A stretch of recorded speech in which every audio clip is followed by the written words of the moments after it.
baseball food, pizza, wings, and beer. You know, you can bring your kids in, you know, they can play pool or play the video games, or they can sit with you and watch TV too, because you got TVs in every dining room. It's such a place that you can come in with your family and sit down. And again, it's family oriented because it's family owned. When you walk in here, it's like a TV show, Cheers. Everybody knows your name. And you can expect that from in here because everybody knows everybody else.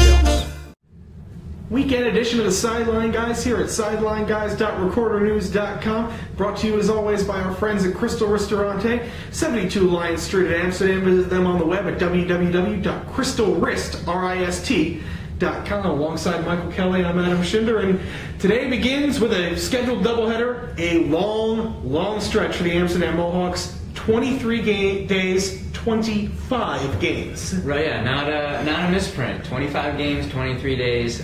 This is when Keith Griffin will really find out what this team has it in them. Yeah, and it's when the Trenders will find out exactly how much ice they're going to need for the rest of the summer.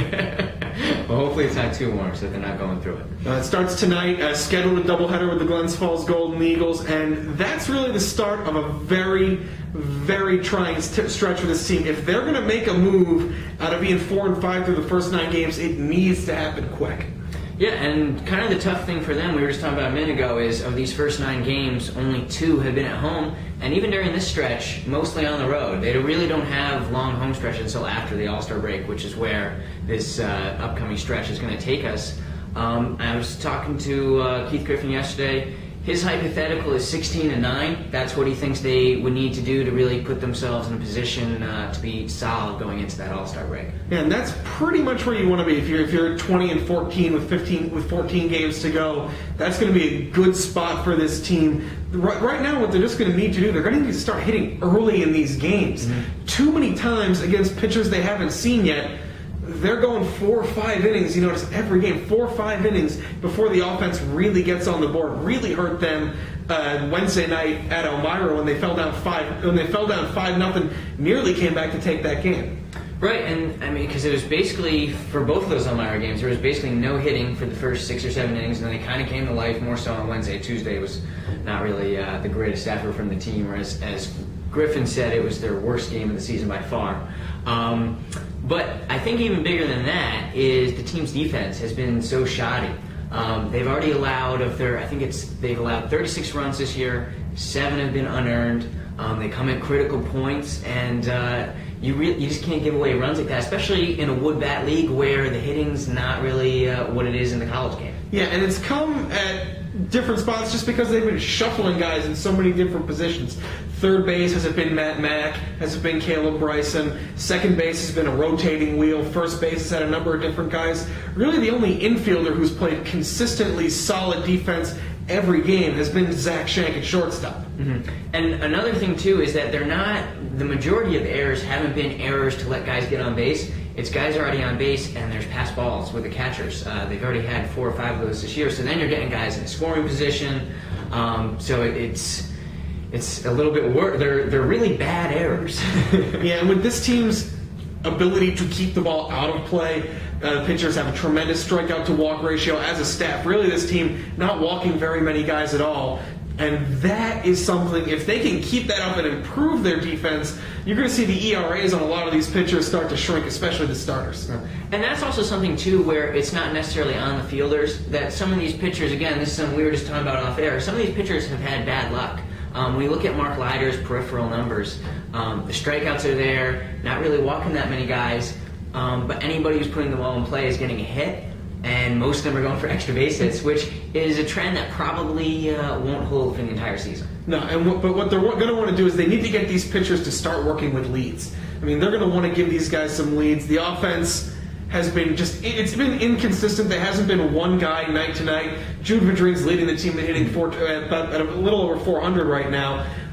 But they need to find guys in the middle of the lineup that are going to consistently drive in runs, and maybe more importantly, they need to find guys in those 1 and 2 spots who consistently can get on base. Right. I think the middle of the lineup thing is probably the most important, because if you just look at their stat sheet right now, they have a couple guys with 4 RBIs. That's what leads the team. We're 9 games in. Somebody should have 7, 8 RBIs. Somebody that maybe has been in the middle of the lineup and has been consistent. And if you look at that stat, it kind of shows that there hasn't been a guy in the middle of the lineup that's been consistent. Yeah, and I know one of the guys Keith Griffin would definitely like to get going with his bat is Brian Bleakley, because Bleakley has probably been as good defensively at catcher and at first base as anybody on this team, but I don't believe he has a hit yet this season. He just cannot get his bat going so far. Yeah, I think he's actually got one, because I was just looking at it, because he's hitting .091. Which it would probably look better if he was just hitting zeros right now. Yeah, just that way there's room for improvement. Right, that yeah. .091, you're waving at the Mendoza line from across a highway. Right. There might even be a river in between you and the highway and the Mendoza line. The good thing is even though this stretch has a lot of road games, they do start to play some at home. They've got 3 next week. They've got 2 scheduled for Friday night. It's a good time to at least get some momentum going and kind of get the buzz back into this team, because it's been a little flat the last week. They really haven't played at home in almost a week and a half since the game against Cooperstown back on June 14th. It's been 11 days.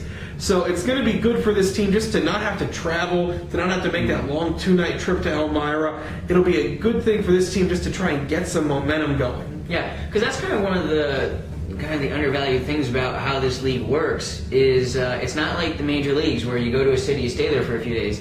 If you're on a road trip, you're going to a different place every single day. You're going on a bus, and then you get out at maybe 5:30, and you warm up, you throw the ball around, then you go play a game, and then it's the same thing for the next day. So these road stretches are really tough. Yeah, and we'll talk more about the Mohawks over the next weeks as this long stretch of 25 games and 23 games continues. Before we go, I want to make a quick mention today. I was over at Fonda-Fultonville High School this morning, where the brother of Amsterdam Mohawks catcher and outfielder Josh Nethaway, Luke Nethaway, signed his letter of intent. He's going to play baseball at Division II Mount Olive College.